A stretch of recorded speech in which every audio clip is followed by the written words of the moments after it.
Ako, Ako, si si Benigno Aquino III,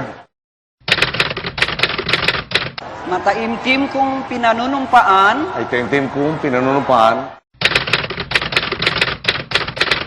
na't sigasig ang aking mga tungkulin at sigasig ang aking mga tungkulin.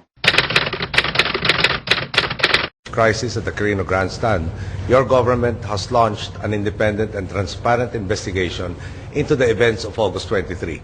Tumatatag ang ating ekonomiya at dahil dito, lumalago ang kaban ng ating bayan. Pinoprotesta nila ang pagtapyas ng budget para sa mga tinatawag na state colleges and universities o mga koleyo at universidad ng gobyerno.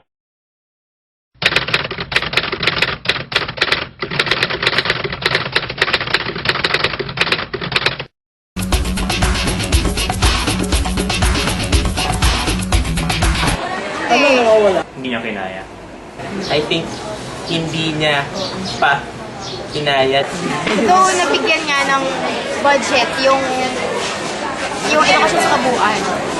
Kung hindi pantay din yung pagkakahati nun sa bawat, for example, grade school, high school, and hindi may empower yung mga college students. Tayo yung susunod na magbibigay ng income sa Pilipinas. So, kung walang empowerment sa atin, kung puro sa mga bata, na pwede namang hanggang sa paglaki nila, may empower sila. Or, let's say, mabigyan ng attention. Parang sayang din. Dahil mababa pa rin ang budget sa edukasyon and it's far below the internationally mandated 6% benchmark. Kasi he keeps on saying na gusto niya munang i-target yung ibang problems ng bansa like poverty. Yun. Tapos, ako personally, I think education is one key to solve poverty. So, dun sa ganong klase na track, I think hindi niya pa kinaya. Sabihin ko, let the try, pero iba din. I don't think so.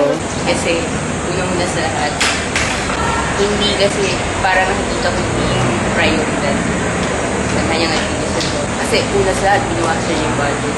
So, doon pa lang nagpapakita na hindi ganun kalakas yung paninindigan niya sa pagpapataas ng kalidad ng edukasyon. Tapos, pangalawa, madami pa rin mga public schools na nangangailangan ng pondo para mapaayos yung kanilang paaralan.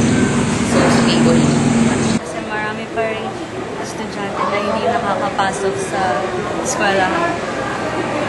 I mean, he's been in office for a year already, and you haven't even experienced anything that could be described as progress. Even like in the basic one. For example, we don't even have better facilities. I mean, has anything changed from the previous administrations? I don't think so.